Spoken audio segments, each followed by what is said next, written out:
নবীজি জিজ্ঞাসা করলেন, জিবরাইল, বিলাল জান্নাতে হেঁটে যাওয়ার আওয়াজ শোনা যায় কেন? আল্লাহ তাআলা আওয়াজ করলেন, আওয়াজ আসলো, ইয়া রাসূলুল্লাহ, কলিজার টুকরা বন্ধু, আপনি মনে করেছেন আপনি একা একা সফর করলেন। ও বন্ধু আমার, দুনিয়ার সকল মানুষের চোখ ফাঁকি দিয়ে আপনি জান্নাত দেখতে আসতে পারেন, কিন্তু আমার কলিজা, আমার রব্বে পাকের জাত ও সিফাত নিয়ে যে মরে গিয়েছিল, যেই বেলাল আমার জন্য জিহ্বা পর্যন্ত পুড়ে ফেলাইছিল, যেই বিলালকে অজ্ঞান করে উত্তপ্ত বালির ভিতরে শুয়াইয়া হাত পা বেঁধে বুকের উপরে পাথর চাপা দিয়ে আঘাত করে আমার নামকে বুলাইয়া দিতে চাইছিল, ওই বিলালের জ্ঞান ফিরে যাওয়ার পরে ডাক দিয়া বলেছে, আহাদ আহাদ। এই বিলালকে আমি কেমনে ভুলে যাই, যেই বিলাল এত কষ্ট করবার পরেও কালিমা ছেড়ে দেয় নাই, যেই সময় রড গরম করে, লোহার জিনিস গরম করে বেলালের জিহ্বার ভিতরে পোড়া হইছে, বেলাল কিন্তু কালিমা ছেড়ে দেয় নাই। বেলাল আল্লাহকে ডাক দিয়া বলেছিল, আল্লাহ, আমাকে পিঠায়, আমাকে মারে, আমার যখন জ্ঞান ফিরে, আমার জবান দিয়ে যেন কোনো একটা কথা বের না হয়, একমাত্র যেন আহাদ আহাদ বের হয়ে যায়। আমি তো একমাত্র একক সত্তা আল্লাহকে ভালোবাসি। পয়গম্বর বেলাল একদিন রাত্রিবেলা কান্না করে আমাকে বলেছে, যেই বেলাল আযান না দিলে আমি সূর্য উঠাই না, এই দুনিয়ার কোন মানুষের আওয়াজ আমি আল্লাহর কাছে পৌঁছায় না, কিন্তু বেলাল যখন পুরা জিহ্বা দিয়ে আল্লাহু আকবার বলে ডাক দে, আমার আরশে আজিম, সিদরাতুল মুনতাহা, বাইতুল মামুর বিলায়া যত ফেরেশতা আছে সবার কানে কানে আমার বিলালের আওয়াজ তখন পৌঁছে যায়। সুবহানাল্লাহ নাই? একবার সকল সাহাবী মিলে নবীজির কাছে বললেন, ইয়া রাসূলুল্লাহ, বেলালের তো জিহ্বা পুরা, সুন্দর করে বলতে পারে না, মুয়াজ্জিনটা পাল্টাইয়া দেন। দেখেন না আজকালকে ইমামতি মুয়াজ্জিনি সালাম ফিরানোর পরে সভাপতি হিসেবে চাকরি নাই, কথা কন না কেন? অমুক আইসা বলে চাকরি নাই। আপনি যদি চাকরি করেন তাইলে চাকরি যাবে, আর চাকরি যদি করেন না, খিদমত করেন, কেউ আপনার চাকরি নিতে পারবে না। ঠিক কিনা বলে? আপনারা কিছু কন না কেন আমার সাথে? খিদমত করবেন, আল্লাহর ঘরের খিদমত করবেন নিঃস্বার্থভাবে। আপনার উপরে যদি জুলুম করা হয়, আল্লাহ তাআলা তার জুলুমের বদলা নেবেন। ঠিক কিনা বলেন? হযরতে রাসূল পাকের কাছে সাহাবায়ে কেরাম বলছেন, ইয়া রাসূলুল্লাহ, চমৎকার কণ্ঠের অধিকারী একজন মুয়াজ্জিন পাইছি, খুব সুললিত কণ্ঠ, আপনি বললে হেরে আমরা মদিনার মসজিদে রাখতে পারি। নবীজি মানতে চাইলেন না। সাহাবায়ে কেরামের পিড়াপিড়িতে রাসূল রাজি হয়ে গেলেন। দেখবেন বিভিন্ন মসজিদে ইমাম 20 বছর বয়সে আসছিল, তার পুরোটা যৌবন মসজিদে খিদমত করে কাটাইয়া দিয়েছে, 50 হয়ে গেছে। এখন মুসল্লিরা কয়, ইমামের পিছনে নামাজ ভাল লাগে না, সূরা কেরাত সুন্দর করে কইতে পারে না, দাঁড়াইতে পারে না, তে হাঁটতে পারে না, তে পায়ে ব্যথা, হাঁটুতে ব্যথা, এই ইমাম চলতো না, একজন স্মার্ট ইমাম লাগবে। আরে যেই বেচারা জীবন যৌবন শেষ করে দিল, এখানে বয়স শেষ হয়ে গেছে, এখন বুঝি তার আর ভাল লাগে না। কথা বলেন না কেন? জুলম, নিমক হারামি। একজন তার জীবন দিয়েছে। আমাদের রাষ্ট্র, পৃথিবীর সকল রাষ্ট্র, যারা রাষ্ট্রকে সার্ভিস করে, যারা গভর্নমেন্টে জব করে, তারাও সরকারকে সারা জিন্দেগি জীবন যৌবন বিসর্জন করে সার্ভিস করে। যখন তারা শেষ পর্যন্ত অবসরে চলে যায়, তখন সরকার তাদেরকে ভালোবেসে কি দেয়? পেনশন দেয়। আমাকে সারা জিন্দেগি দেশকে সার্ভিস করেছে, আজকে তার জীবন শেষ, যৌবন শেষ, 65 বছরে বুড়ো হয়ে গেছে গা, এখন আর কোনো সার্ভিস দিতে পারবে না, রাষ্ট্র তাকে ভালোবেসে পেনশন দেয়। আর আপনাকে যেই বেচারা 5 ওয়াক্ত প্রত্যেকটা দিন 24টা ঘন্টা ভূমিকম্প হয়, ফিতনা হয়, ভূমিকম্প হয়, বন্যা হয়, কত ধরনের কত কিছু হয়, সিডর হয়, এরপরে মসজিদের আজান বন্ধ হয় না, টাইম মতো আজান দেয়, নামাজ পড়ায়, ঈদের দিনে জুমার দিনে 24টা ঘন্টা চাকরি করে। আজকে সে যখন চলে যাচ্ছে আপনি 10 টাকা তার হাতে দিতে পারেন না, এটা নাম প্রকাশ্য জুলুম। বলেন আপনারা জুলুম করবেন না। আমার ওয়াজ বুঝেন? কথা কয় না, আস্তে আস্তে কইলেন যে মানে কিতা আপনারা কি জুলুম করবেন না কিতা? দেখেন আবার আপনাদের যে যেখানে নামাজ পড়েন কোনোদিন ইমামের উপরে জুলুম করেন না। তো দেখেন না, তারা বললেন বেলাল তো বহুত দিন আজান দিছে ইয়া রাসূলুল্লাহ, এখন আমরা আরেকজন ভালো মুয়াজ্জিন পাইছি, রাইকা দেই। নবীজি বলেন না। সাহাবায়ে কেরাম বলেন একদিন দেই না, দেন আজান। নবীজি বলেন দাও। উনি ফজরের আজান দিছে, ইতিহাসের কথা, আজান দিছে। কি হইল? ফজরের আজান দিছে, ফজরের নামাজ হবে কি সকাল দিকে হয় না? সুবহানাল্লাহ বললেন। আজান হলো ফজরের, একটু একটু হালকা পাতলা ফর্সা হয়ে গেলেই তো নামাজ পড়ি। কি রে এখন সকাল হয় না কেন? নবীজি বললেন কি হলো আজকে সকাল হয় না কেন? সূর্য দেখি উঠেও না। কিছুক্ষণ পরে জিবরাইল আমিন হাজির। ইয়া রাসূলুল্লাহ, আল্লাহ আমাকে ডেকে পাঠিয়েছেন, আজকে কি মদিনায় আজান হয় নাই? নবীজি বলেন আজান হবে না মানে? আজান তো বহুত আগে হয়েছে। কেন? প্রতিদিন বেলালের আজান শুনে আমরা উঠি, আজকে আজান হয় নাই এজন্য সূর্য উঠে নাই। নবীজি বলেন আজান তো হয়েছে, চমৎকার মুয়াজ্জিন আজান দিয়েছে, স্মার্ট মুয়াজ্জিন, তার আওয়াজ শুনে তো সব পাগল হয়ে যায়। ইয়া রাসূলুল্লাহ, দুনিয়াবাসী স্মার্ট মুয়াজ্জিনের আজানে পাগল হইতে পারে, কিন্তু কালো হাবশি গোলাম বেলালের আজান না হলে আসমান থেকে ফয়সালা হবে না। আল্লাহু আকবার বলেন। কি বুঝলেন আপনারা? নবীজি বললেন বুঝে ফেলছি, আল্লাহ অসন্তুষ্ট হয়েছেন, এই মুয়াজ্জিনে কাজ হবে না, এত সুন্দর স্মার্ট কণ্ঠ দিয়ে কাজ হবে না রে, সূর্য উঠবে না, আল্লাহ অসন্তুষ্ট হয়ে গেছেন, আমার আগের মুয়াজ্জিন রে আল্লাহ। সুবহানাল্লাহ বললেন না? হযরত বেলাল আজান দিলেন, সকাল হয়ে গেল। একজন কালো মানুষ, ইথিওপিয়ায় বাড়ি, যার কোনো ডাইস ছিল না, আল্লাহ তাকে সম্মান দিয়েছেন। আমার বন্ধুগণ, আল্লাহ বলেন পয়গম্বর আরবি, আপনি সবাইকে চুকে ফাঁকি দিয়া মেরাজে এসেছেন, আমার বেলালকে ফাঁকি দিতে পারবেন না।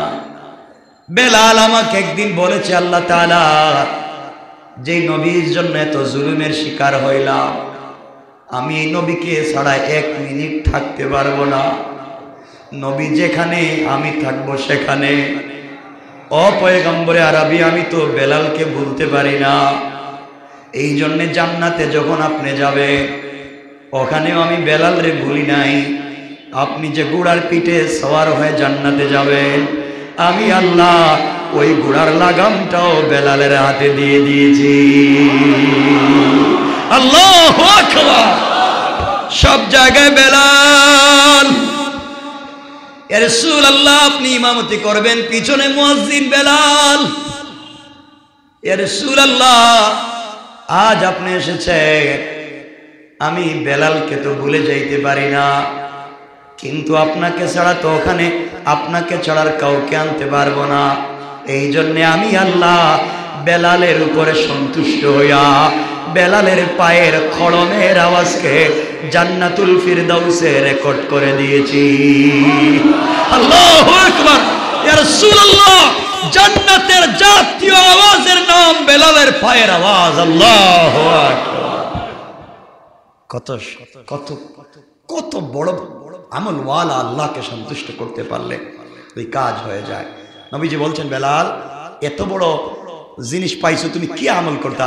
বেলাল বলছেন, রাসূলুল্লাহ, আমি তো কোনো এক্সট্রা আমল করি না, আপনি যা বলেন তাই করি, কিন্তু একটা আমল আমার জিন্দগিতে মিস দেই না।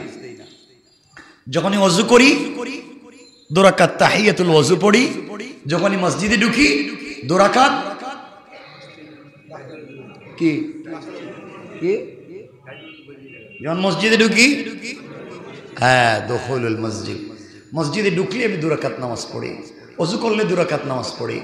আল্লাহ রসুল বলছেন, ও বেলাল, আল্লাহ পাক এর উপরে খুশি হইয়া তুমি দুনিয়ায় জিন্দা আর তোমার পায়ের হাঁটার আওয়াজ রে জান্নাতে পৌঁছে। চিন্তা করলেন নি আপনারা? আমার বন্ধুগণ কথাগুলো শোনেন। এবার আমার নবীজি আরো হাঁটতে লাগলেন, কিছু দূর যেতে লাগলেন। হুজুর সাল্লাল্লাহু আলাইহি ওয়াসাল্লাম সেখান থেকে লৌহে মাহফুজে লিখনরত কলমের খসখস আওয়াজ শুনতে পাইলেন। লৌহে মাহফুজের ভিতরে আমাদের জিন্দেগির উঠানামা, হায়াত, মত, টাকা পয়সা, জিন্দেগিতে কি করব কি করব না, সব যখন লৌহে মাহফুজে লেখা হয়, এই কলমের খসখস লেখার আওয়াজও আমার নবী কান দিয়ে শুনেছে। সুবহানাল্লাহ বলেন। এরপরে আমার নবী জাহান্নামের আযাবের দৃশ্যগুলো দেখানো হলো। হঠাৎ করে নবীজি তাকাইয়া দেখলেন রক্তের নদীতে কিছু লোক হাবুডুবু খাচ্ছে। রক্তের নদীতে, রক্তের নদী, রক্তে, ব্লাডে, নদীর পানির মধ্যে কোনো পানি নাই, শুধু ব্লাড। এই নদীর মধ্যে হাবুডুবু খাচ্ছে। নদী থেকে ওঠার জন্য কিনারে আসতেছে, তখনই কিনারে দাঁড়িয়ে দাঁড়িয়ে কিছু ফেরেশতারা মাথার মধ্যে পাথর দিয়ে আঘাত করতেছে, আবার নদীর মধ্যখানে তাদেরকে ফেলে দিচ্ছে। এভাবে তারা সেই নদীর মধ্যখানে রক্তের নদীতে হাবুডুবু খাচ্ছে, পারে আসতে চায়। ফেরেশতারা পাথর নিক্ষেপ করে তাদেরকে আবার মধ্যখানে ফেলে দেয়। এভাবে যখনই আসতে চায় ফেরেশতারা এটা করে উঠতে তাদেরকে দেয় না। জিবরাইল আমিনকে রাসূল পাক জিজ্ঞাসা করলেন, ও জিবরাইল, এরা কারা? এরা নদীর মধ্যে রক্তের মধ্যে হাবুডুবু খায়, আসতে দেয় না, এরা কারা? জিবরাইল আওয়াজ করলেন, জবাব দিলেন, এরা দুনিয়াতে মানুষের রক্তের খাটুনির টাকা থেকে সুদ খেত। কি খেত? এরা সুদ খেত। মানুষের কষ্টে রক্ত পানি করা টাকা থেকে তারা সুদ নিত, সুদ খেত। যারা সমাজে সুদের ব্যবসা করেছে, সুদ খাইছে, এই সুদখোরদেরকে আমার আল্লাহ রক্তের নদীতে জাহান্নামের ভিতরে সাঁতার কাটাবেন, কিন্তু কোনোদিন তাদেরকে পারে বিড়তে দিবেন না। নাউজুবিল্লাহ বললেন না?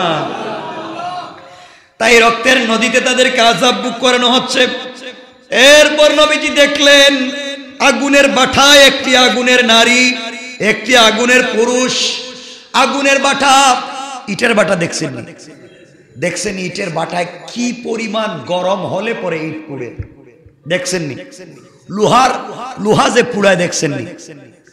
আল্লাহর রাসূল বললেন, ইটের বাটায়, লোহার বাটায় ইট পুড়ালে, লোহা পুড়ালে আগুন যেই পরিমাণ হয়ে যায়, এমন করে আগুন দিয়ে একজন নারী আগুনের একজন পুরুষকে দেখলেন জেনা করতেছে।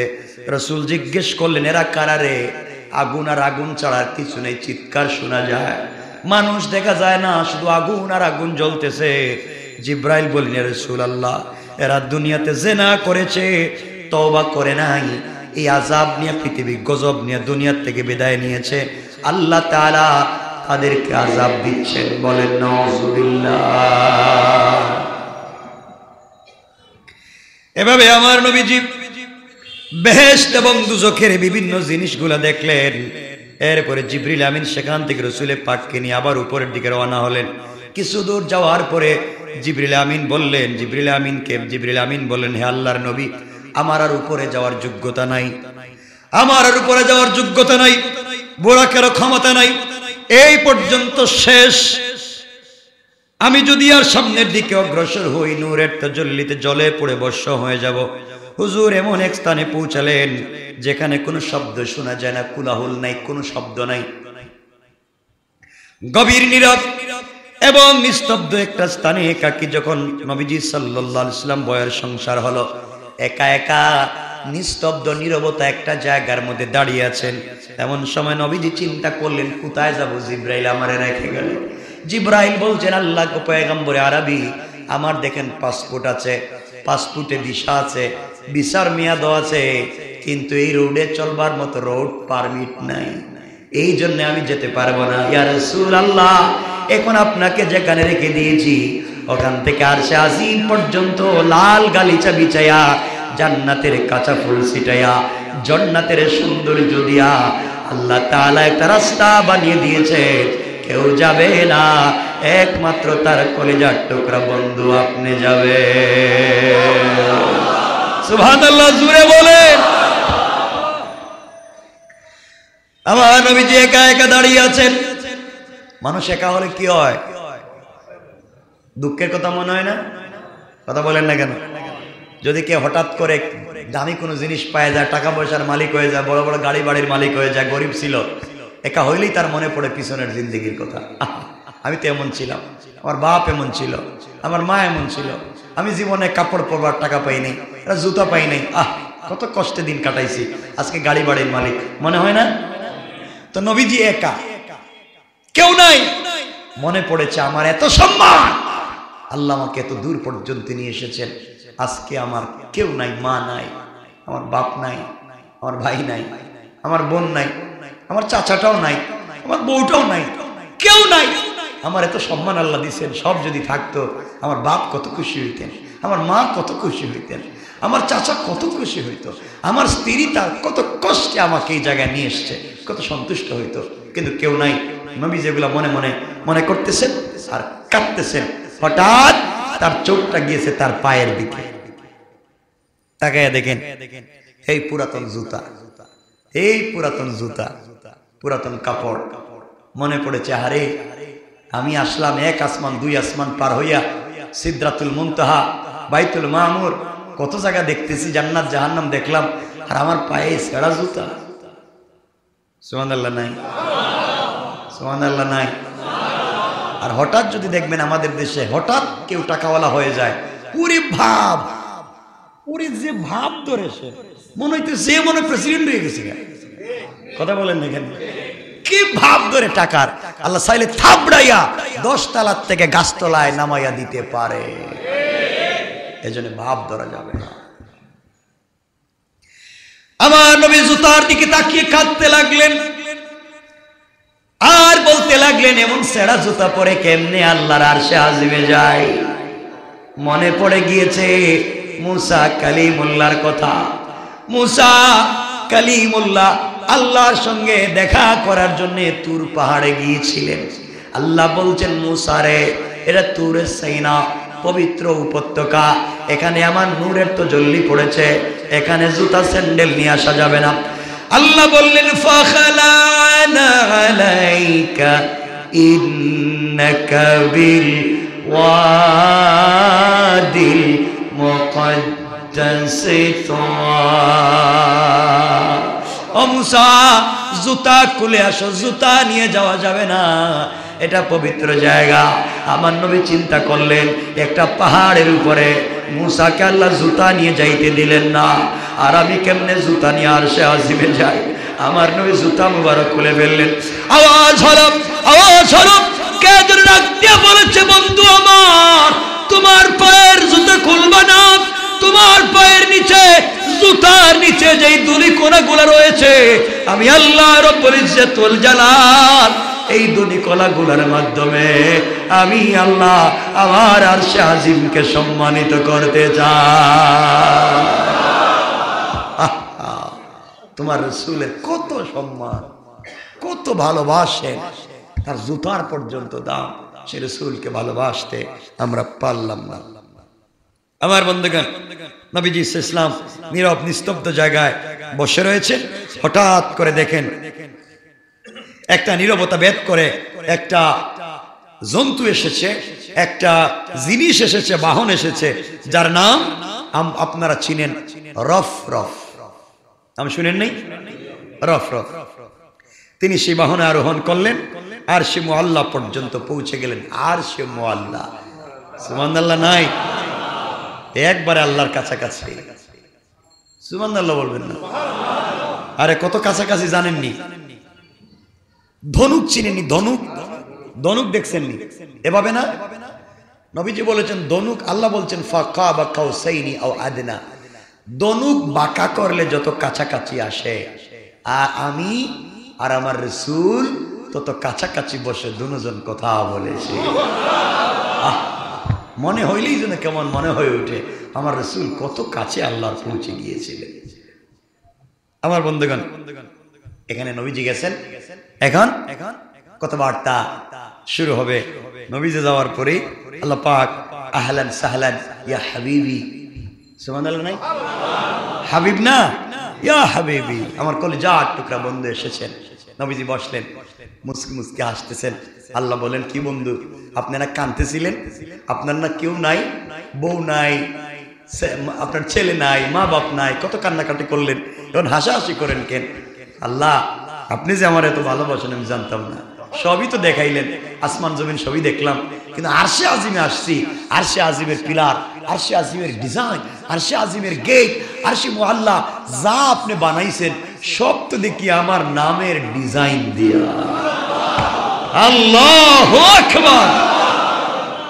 আল্লাহ বলছেন, বন্ধু তুমি জানো না আমি তোমারে কত ভালোবাসি, কিন্তু এগুলো না আসমান জমিন আরশ কুরসি লৌহ কলম যা বানাইছি সবই তো তোমার নাম দিয়া। সুবহানাল্লাহ বলেন। দুজন বসছেন, কথাবার্তা শুরু হবে। এমন সময় নবীজি সাল্লাল্লাহু আলাইহি সাল্লামকে আল্লাহ তাআলা বললেন, বন্ধু তুমি তো আমার এখানে আসছো, তো কিছু আনছো নি? বন্ধু বন্ধুর বাড়িতে গেলে তো হাদিয়া নে, গিফট নে, উপহার উপঢৌকন নে, না আপনারা খালি হাতে যান না? আওয়াজে মনে হয়েছে উনি কিছু নেন না নাকি? বন্ধু বান্ধব বাড়ি, আত্মীয় স্বজনের বাড়ি গেলে কিছু নেন না? নেন। তো আল্লাহ তাআলা জিজ্ঞাসা করছেন, বন্ধু আপনি বন্ধুর বাড়িতে আইলেন তো কি আনছেন? খালি হাতে? নবীজি বলছেন, আল্লাহ আপনি কি আমার বুকা পাইছেন যে আপনার বাড়িতে আমি খালি হাতে আসবো? আল্লাহ বলেন, কই তোমার তো কিছু দেখলাম না হাতে। নবীজি বলছেন, আল্লাহ বহুত কিছু নিয়ে এসেছি। সুবহানাল্লাহ বললেন না?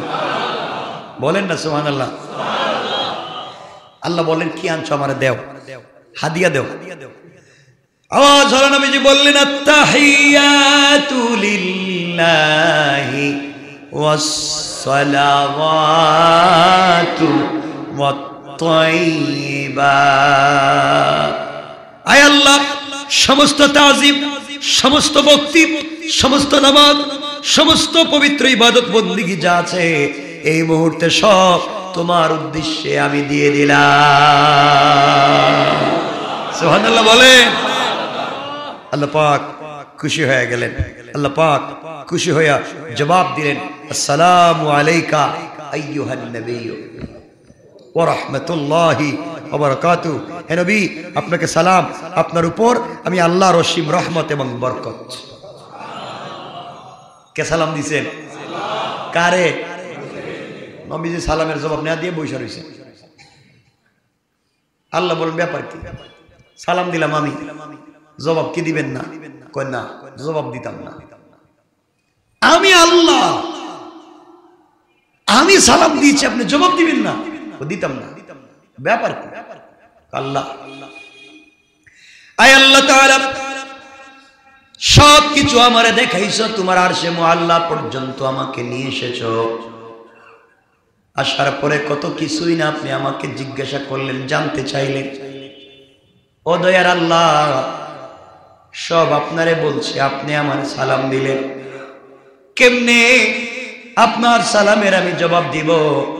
এত সময়ের ভিতরে যে উম্মতের জন্য এত নির্যাতিত হইলাম, তায়েফের মানুষ আমাকে মারলো, রক্ত জড়াইলো, একটা বারও আপনি আমার গুনাহগার উম্মতের কথা জিজ্ঞাসা করলেন না।